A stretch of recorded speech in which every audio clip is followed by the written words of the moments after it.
Thanks for joining me for another episode of Better Than I Found It, the podcast all things college golf. You're listening to Mike McGraw, the men's golf coach at Baylor. My guest today is longtime Tulsa resident Tracy Phillips. Tracy, who like me grew up the son of a PGA club professional, is not only a terrific instructor of the game, but he possesses one of the very best short games I have ever seen, and that's not hyperbole. He's truly a magician around the greens. Tracy has seen a renaissance in his own game recently. We talk about his great finishes in the Senior PGA and the Senior US Open. I hope you enjoy the listen.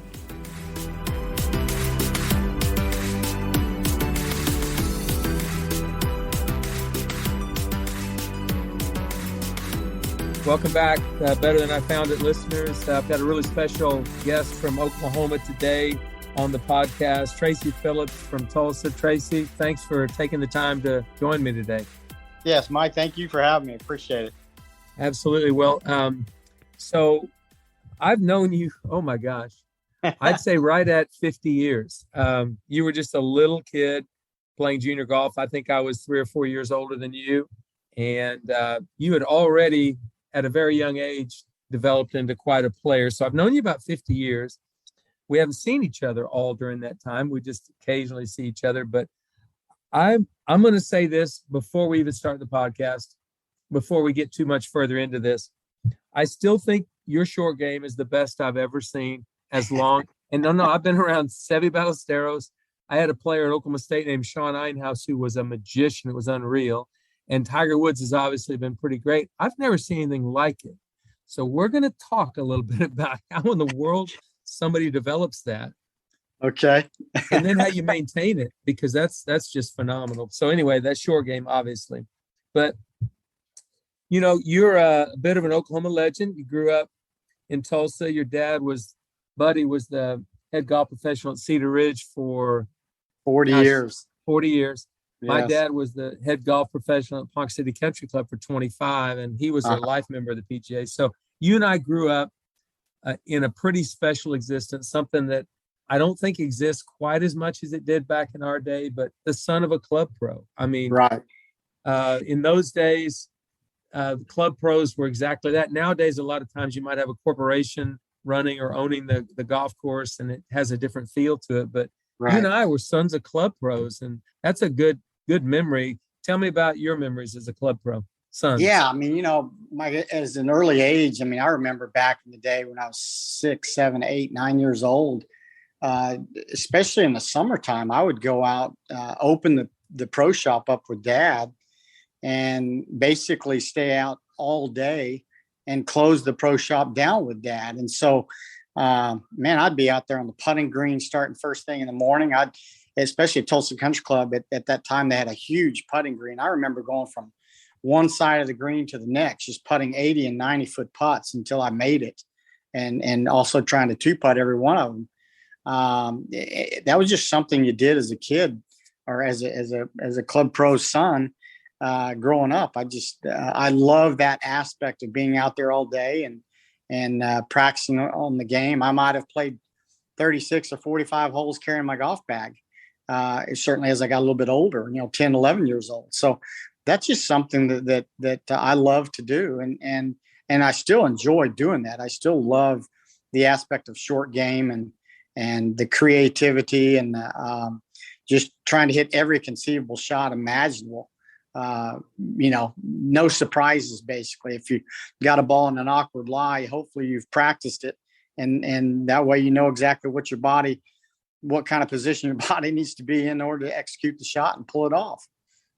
It's so funny you bring up that point, because as a college coach, there's oftentimes kids are surprised when they get in competition. And I keep on telling them, listen, if you're surprised, then that's bad preparation. Right. You've got to have practiced these shots to be able to pull them off under pressure. And in our day, being the son of a club pro, a lot of times the hours were restricted of when a junior golfer could tee off. Correct. So you remember that. And yes. So maybe we were a captive audience. You couldn't go out and play. So maybe on the short game, around the short game green or whatever, the putting green. But I remember putting, I used to putt. We'd make a contest out of it, me and Mark Powell, a buddy of mine. and we couldn't leave the green until we'd both made 20 aces, and every putt was 15 feet or longer. So it's like you weren't leaving the putting green until you made 20 of those, and you had to have less than 3 putts out of the whole day. If you had 3 putts, you started over. And right. I mean, that could be 5-6 hours of putting. Exactly. I mean, that was nothing to do that. And, we had the old rule out of Cedar Ridge before 11 and after 2. So you either teed off before that time or after that time. And, some days you just decided, hey, I'm going to go ahead and do the short game all the way through, and I'll play, I'll tee off after 2:00 and still get in 18 or 36 holes. I mean, I was often accused out of Cedar Ridge.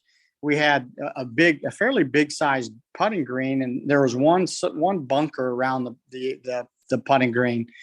And I was accused of raising that lip of the bunker several feet over the course of many years, just from sitting there hitting bunker shot after bunker shot. And, the sand explodes up on the top of the lip, and then the grass grows up through the sand that you've thrown out there. So, it's just something I loved to do as a kid growing up, was just to work that short game. And like you said, have games with players. I always tried to get players that were better than me in terms of score wise, at an early age.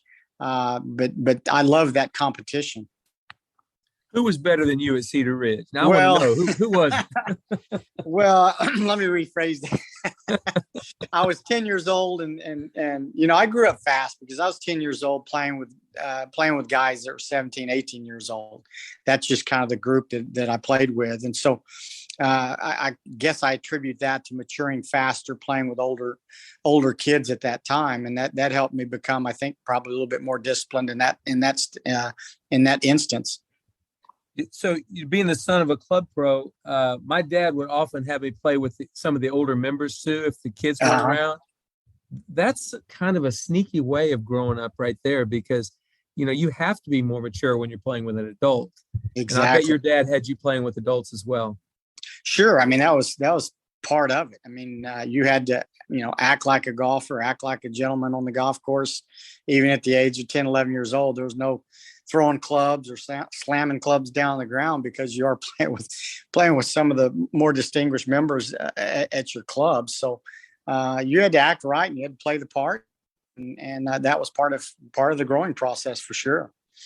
Tell me this, from watching your dad's example, I know from watching my dad's example, it wasn't perfect every day, because a lot of members might come in unhappy with something, or their cart broke down on the 12th hole or whatever.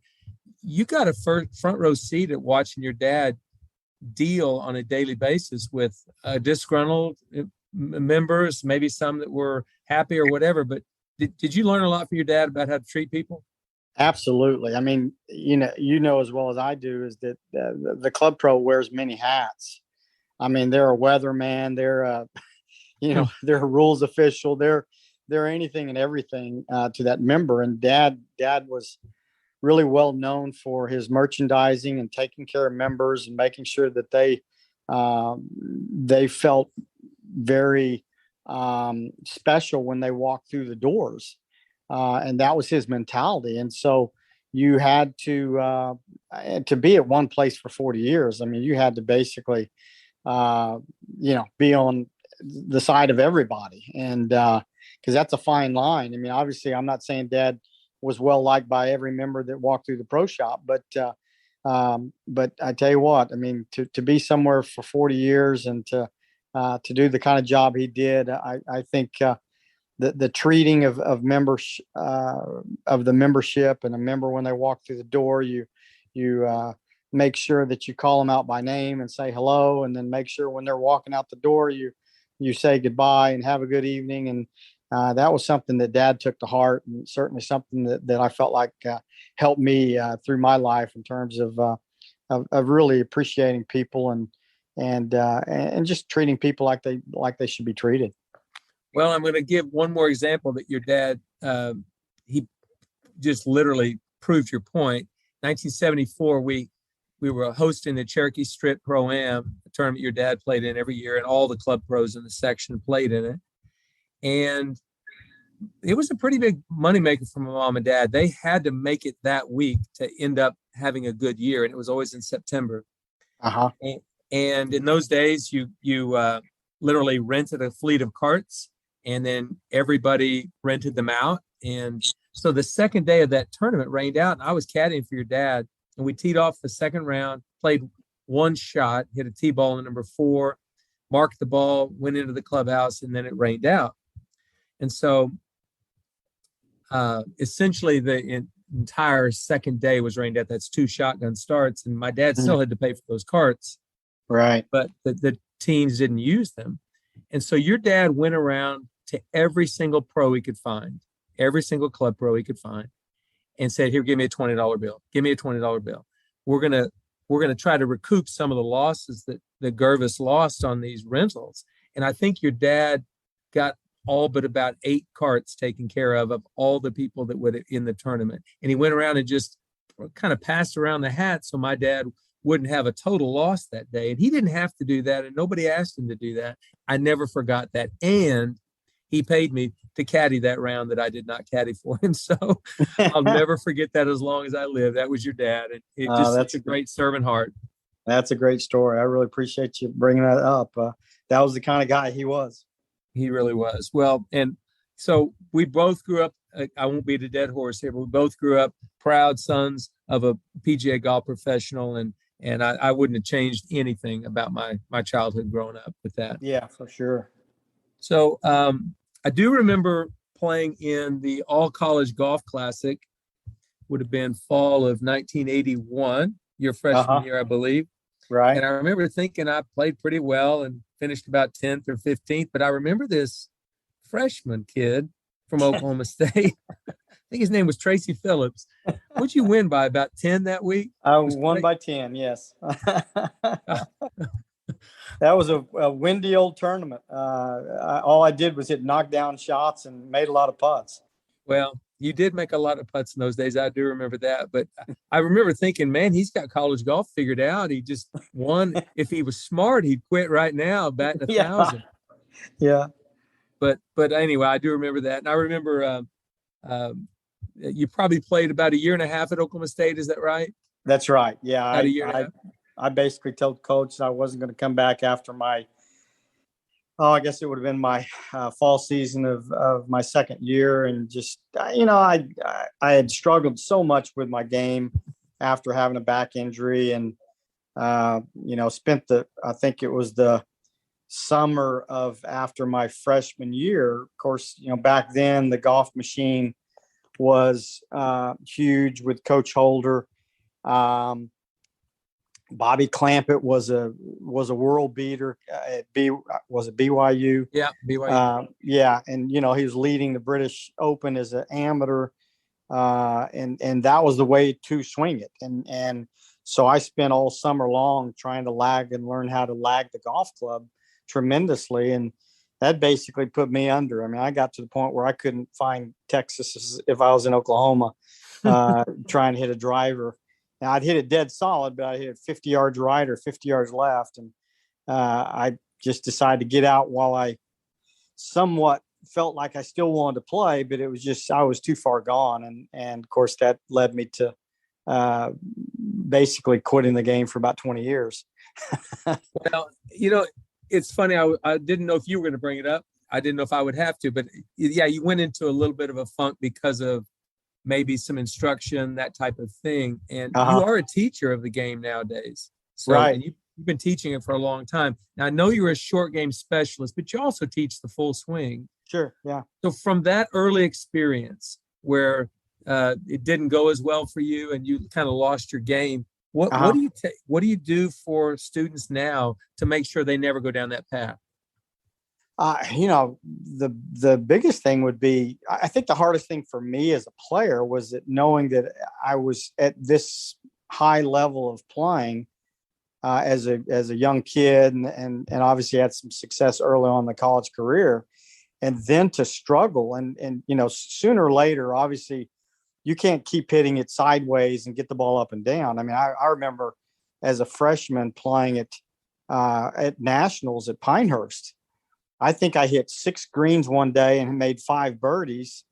And then the rest of it was like, I think I shot 72 that day. And it just wore me out.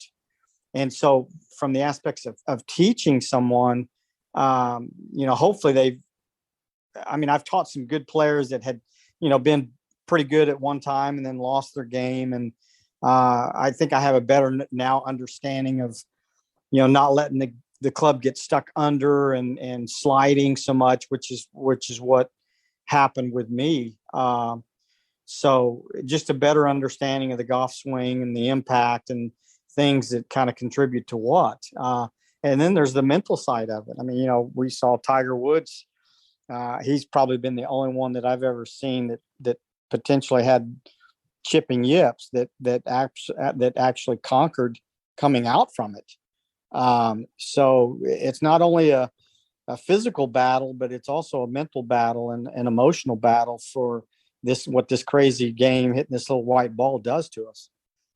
Well, would you say percentage wise of the lessons you give, what percentage are short games specifically? What percentage are full swing or both? What do you think you do most of?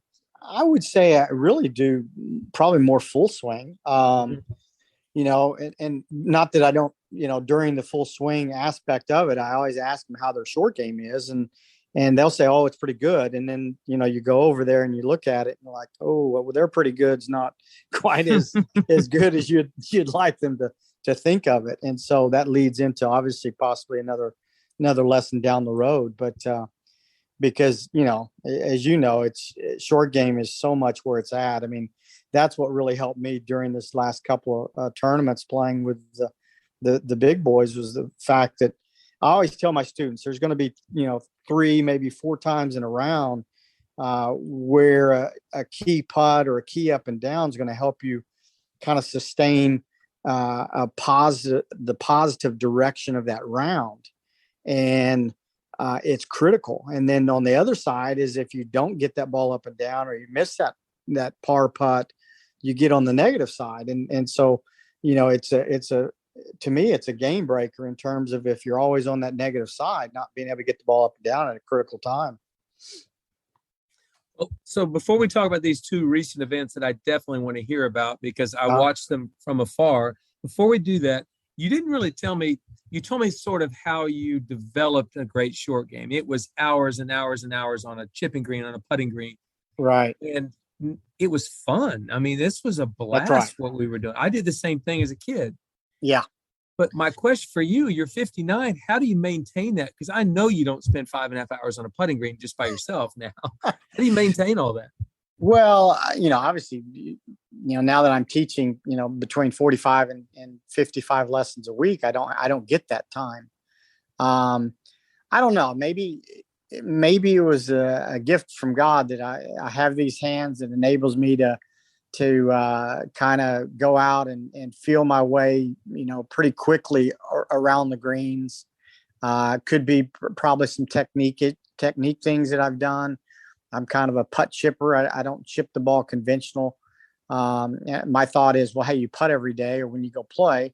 If you're chipping just off the edge of the green and doing some things, whether it be 10 feet or 10 yards, I still use to some degree a putting style technique. So the technique doesn't change that much. And so that maybe has enabled me to stay pretty sharp. But I think, early age, like you did, I think we laid the groundwork for our short game to stay and maintain in pretty good shape. And, I still love getting out and when I do go out and hit chip shots, I mean, I grind it out. There might be 3 or 4 different ways that you hit a certain shot. And I hit usually those 3 or 4 different ways when I practice, just because I have a certain lie. I mean, I'll put myself in a divot. I'll put myself on hard pan. I'll bounce it into a bank. I'll hit a high soft one from a tight lie. I do everything.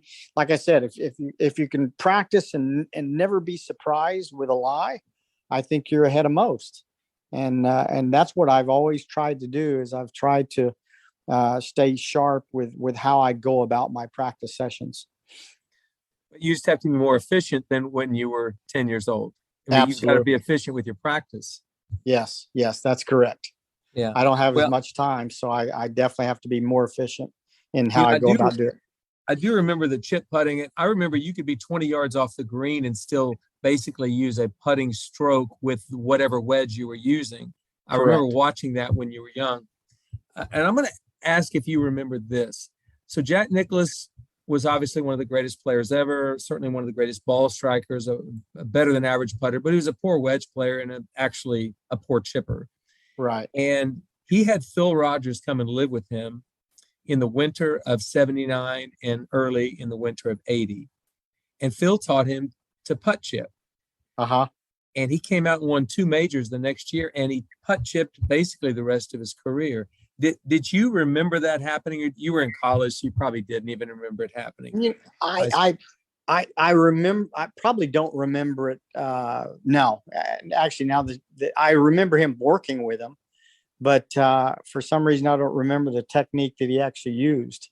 But certainly sounds like that's what happened, because I remember him being a very bad pitcher of the golf ball and very bad chipper of the golf ball.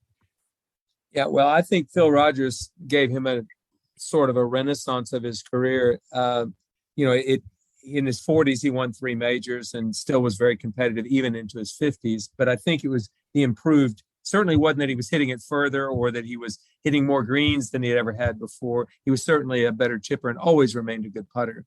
But Right. speaking of Renaissance, so talk to me. You've been in contention in two consecutive champions or senior major championships, Uh-huh. playing with some of the best players in the world. So I want to hear about both the senior Okay. PGA a couple of months ago and the senior open a week or so ago, because you played with a lot of great players. You beat a lot of great players and you were contention sort of both tournaments. Talk to me about the senior PGA and then the senior open. Yeah. I kind of have to go back to the the National Club Pro that I played down in Austin, trying to qualify for the PGA event at Southern Hills. I played really well down there. I've been playing well leading up to that event. I've been very confident with hitting my driver, been hitting great iron shots, been putting well, just kind of the whole aspect of my game has been very sharp. And then I go out the last day and I shoot 77. I literally, I make an 8 on number 8, I believe it was, which was a par 5 that they turned into a par 4 on the Foothills course. And I didn't feel any pressure. I just hit a very bad shot. And then I misclubbed after hitting the water off the tee. I misclubbed after a layup shot and proceeded to make an 8. And then I still was in it in terms of getting, the ability to qualify for the PGA. And I made a double on 16 from kind of a hanging lie. Long story short is that I missed it by 2 shots. And it was kind of weird. I mean, I was upset, but I wasn't like destroyed. I felt like, hey, you know what? I've been playing good. It just wasn't meant to be. And yes, I would have loved to have played, Southern Hills with the hometown crowd behind you and this and that. And it was weird. I said, you know what? Maybe I might get to play as a marker. And darned if that's what happened. And Kerry Cosby called me up that Friday. I was at my daughter's graduation. He said, "Hey, there's a good chance that if they have an uneven number of players, would you want to possibly play as a marker on Saturday?" And he asked me, "When are you leaving for the senior PGA?" I said, "Well, I'm leaving Sunday." He goes, "That would work out great, because then I could go Sunday." Because Kerry said, "I haven't hit balls in like 2 months, and I kind of would need Saturday to at least do some practice." So I said, "Sure. I mean, let me know." And I get a phone call about an hour later and from Kerry Hagan. He said, "Hey, would you mind being a marker?" And I said, "Absolutely. I'd love to." And so I went out there and played that day with Brian Harmon. Tough conditions, the golf course played 7,500 yards. I hit 5 hybrids on the front 9. I turned it 1 over after bogeying, I think maybe 2 over after bogeying the 9th hole, after bringing back a wedge off the fairway bunker. Made bogey there, and I was having a great time. Shot 75, made two doubles on the back nine, and just felt like, you know what, I could have easily shot probably par on a 7,500-yard golf course in PGA Championship conditions. And it's funny, I think back and I think, maybe God just kind of wanted me to get a little taste before I go into the senior PGA, rather than, let's say I make it, I go play the PGA, I play, who knows, I played horrible, I missed the cut, and then maybe my confidence wouldn't have been where it was at. And so I went into the senior PGA with a ton of confidence and knowing that I was driving it well, playing well. And I went up there, felt like I was going to play really good. And darned if that's not what happened. I mean, I played well. I had a lot of confidence with what I was doing. I had played the golf course in 2014, and made the cut. And that was the first PGA tournament I've ever played in. Made an 8 on the my last hole, the third day. Otherwise, played quite well. Played 17, the par 3. I think I played it 6 over for the week, and I shot 72, 72, 78, 72. And so, like I said, the golf course, a lot of the pros don't like the golf course because the greens are very undulated, very Nicklausy type greens. And to me, it's like, hey, you got to use your imagination. You got to hit it in the right places. And if you don't hit in the right place, you got to use your imagination to get the ball up and down. So it played right into my game. And I love the golf course. Who did you play with that week that was memorable, very memorable? You know what? The last 2 days, or the third day, I played with Ernie Els and Rod Pampling. And then the last day I played with Ernie Els again and a guy named Ricardo Gonzalez. And I gotta say, playing with Ernie Els, he was a perfect gentleman, just made me feel right at home. From the time I introduced myself, shook his hands on Saturday on the first tee box, and just a great person to play with. And played pretty much toe to toe with him the last 2 days. And obviously I think he beat me by one shot for the tournament, but it was just a great experience. I mean, I loved it being out there, felt comfortable. The crazy thing was I wasn't nervous the whole week, which was really crazy. Well, it's one thing to play in a big event, but also against guys you've been seeing on television all these years. And sure, during a lot of those years when you weren't even playing golf, you've watched golf afar, and here is Ernie Els, and you're competing toe to toe with him. That must have been a lot of fun. The other thing that occurred to me before we get to the Senior Open, you're 59 and you're younger than I am, but you're not a spring chicken anymore. So that's pretty darn good to do that well in 2 consecutive majors at 59. Bet there weren't a lot of guys older than you other than Bernhard. And you beat Bernhard in the Open, I saw. Right, yeah. He didn't make the cut, but so you had a great week and got to play with Ernie Els, and then you also qualified for the Senior Open. You weren't giving an exemption there; you had to qualify. Right. Yeah, going into the Open again, I'm kind of building off of my play at the Senior PGA, but I was looking forward to it. And as I think we had mentioned off air, was I had qualified for the USGA Junior back when I was like 14 or 15, probably 15. And at that time, I think I'd remembered I'd got beat in a match play tournament where a kid shot like 41. I shot 37, but he beat me like 1 up. And I just, like, for some reason that left a bad taste in my mouth. And I decided not to go to the USGA Junior, which was a huge event, obviously, just because it was a match play event. So I didn't play in it. And then, over the years, I had tried to qualify for the US Open, and after my 20-year hiatus, I came back and kind of did the same thing, trying to qualify for a USGA Open, and always kept missing by 1 shot, or got beat in a playoff, or bogeyed the last hole, things like that. They're just kind of devastating when you're sitting there trying to qualify. And I finally qualified this year up in Kansas, and played quite well, won the qualifier there by 4 shots. And I was looking forward to getting to the USGA event. And I knew it was going to be a tough test of golf. The rough is extremely, extremely tough. I was telling to the guys in the pro shop today that, you're better off missing it by 20 yards as opposed to 5 yards from the fairway.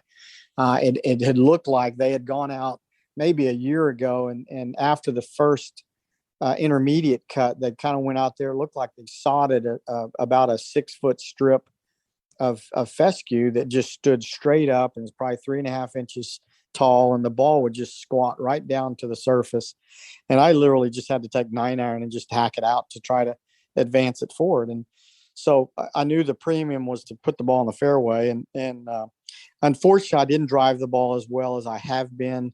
And so I didn't play as well as I had wanted to, but still played quite well, and had some success there. And again, felt very comfortable with where I was at, and just had a blast. Well, it was fun to see. Who'd you play with memorable at the Open? You know what? I played with Colin Montgomery the last day. That was an experience. I played with, as far as like in a practice round, I played with Stuart Appleby and John Sinden. They were absolutely perfect gentlemen. Stuart's hilarious. I mean, he was funny the whole day. Colin was kind of to himself, had rabbit ears a lot. His caddy would be screaming, "Hey, quiet, please," and stop moving. And that was a little bit, I don't know. It's just a little bit different for me. I mean, whether people were talking or what, I just tuned it out. It was easy for me to just go ahead and hit or whatever. But I guess in that sense, I can kind of see why sometimes Colin doesn't have a good reputation out there as far as with the galleries and such. Well, so obviously 2 events, you finished 17th in the PGA, you finished 24th in the Senior Open. That's got to get you is that right? Yes, that's right. That's correct. Yeah. Yes. So we've talked about this earlier in the podcast. You obviously have developed and maintained a great short game. But one of the things you went through when you were going through the swing instruction and had issues, the golf ball didn't go very straight.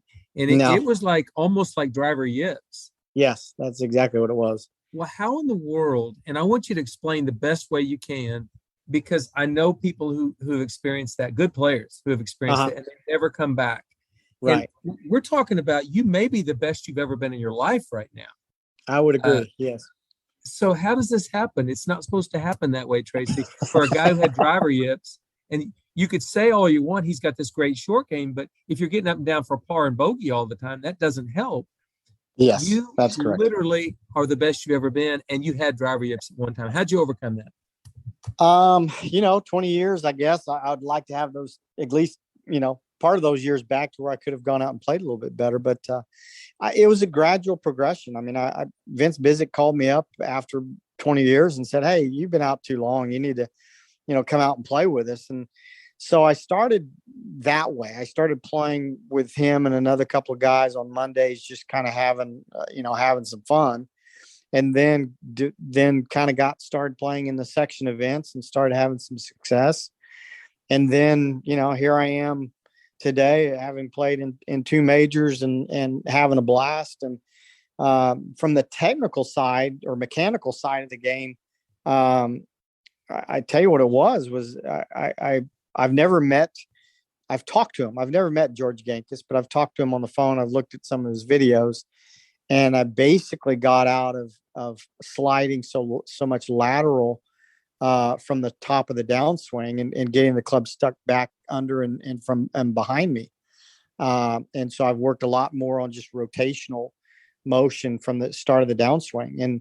And that's what's really helped me come out of it. And because like I said, I have rounds now where I hit every fairway or very close to it, and just having a blast. So that part or that aspect of it's amazing how much easier the game is when you're playing it from the fairway, and hitting greens in regulation. So now you're looking at holes a lot differently. Back when you had the driver yips, it's like, you're visually, you're looking at, okay, where's this ball going to go? Is it going to go out of bounds right, hit a house, or is it going to go on the water left? I remember playing an event in Cheyenne, Wyoming. This is when I was still trying to play. There was a hole that was literally a 430-yard hole, and the range was to the right, and there was a pasture to the left. And I think I hit 3 balls out of bounds, right, left, right. And I finally had to take a 7-iron just to get it down the fairway. I think I made like a 12 or something on the hole. And that's pretty much when it just did me in. I said, I just can't, I got to get away.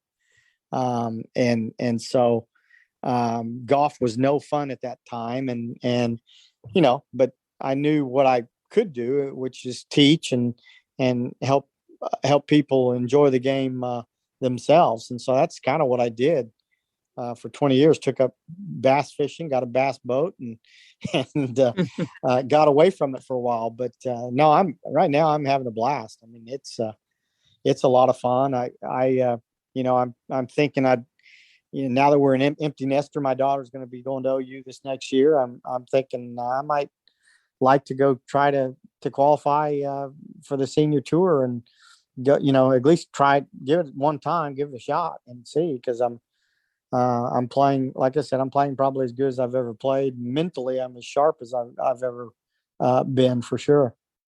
When you were a young kid, and I don't think you lost a junior golf tournament in Oklahoma for 3 or 4 years. It was a good stretch. You probably would know better than I would. But so there's a certain confidence level a kid like that has. Obviously, he's not playing against the same competition and all of that. Right. But you had a self-belief. That went away when you had the driver yips, and it went away so much you had to get out of the game. Right. But how much of that is there any part of that guy? I used to win all the time. I was really, really good. How much of that's come back to you? Like, you think those thoughts and feelings? Well, really, a lot of that's come back. I think that's what's made it very comfortable for me to go play in 2 major championships and finish where I did, playing with guys that obviously have been out there for years and years and years, and not be intimidated by them. Even though maybe I didn't shoot 10 under at a U.S. Open like Patrick did, but I truly believe there's golf courses that set up good for certain players, and there's golf courses that may be a little tougher setup. It's standing at 5'4", trying to hit ball out of a 3.5-inch thick rough. That's probably not a great suited golf course for that person. Although again, I finished T24 I finished 24th, and looking back, could have done a lot better had I just driven it anything like I've been driving it. So yeah, I mean, I'm confident with where I'm at. I'm having the biggest thing is I'm having fun. And that's what happens when you're a kid playing well, winning tournaments, is you're just having fun with the game. And that's what I had lost for those years in college and after. And now it's just a blast. I mean, I'm having a good time.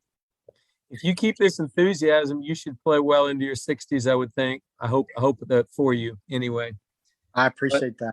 I've got one final question for you, and that is, if you had advice for a 14-year-old, so he's this really good little player, and you gave him one piece of advice you think might be really, really valuable for him to be a college player and then beyond, what would that be? Oh, 2 things. I'd first and foremost say, have fun with the game, fall in love with the game. Second thing would be work really hard on your short game. I just think the short game is such a great equalizer, whether you're, long, whether you're short, tall, whatever. An up and down, like I mentioned earlier, a ball that you can get up and down, in that mental frame of mind, knowing that you can get the ball up and down. Let's face it, I think you think better, you manage your game better. You might not try a stupid shot, knowing that, hey, I can just pitch this out and get it up and down, no problem. And like I said before, it also, a good short game, a good putt, a good up and down really sustains momentum, moving around forward and staying on that positive side, which I think's huge and critical in and being able to, take a 72 and turn it into 68, or take a 68, turn it into 64. I think that's critical. Yeah, you're right about that. That's great advice for a 14-year-old, and honestly, great advice for a 59-year-old. That's right. That's right. Well, listen, Tracy, thanks for joining me today. I appreciate it. You just, there's a ton of listeners that I've got that are up in Oklahoma that I know will be glad to hear this episode. So thanks a lot and best of luck. I hope to see that you're in that field at Tour School this fall. I appreciate it, Mike. Thank you for having me. I enjoyed it, and I'm looking forward to it. Thank you, sir.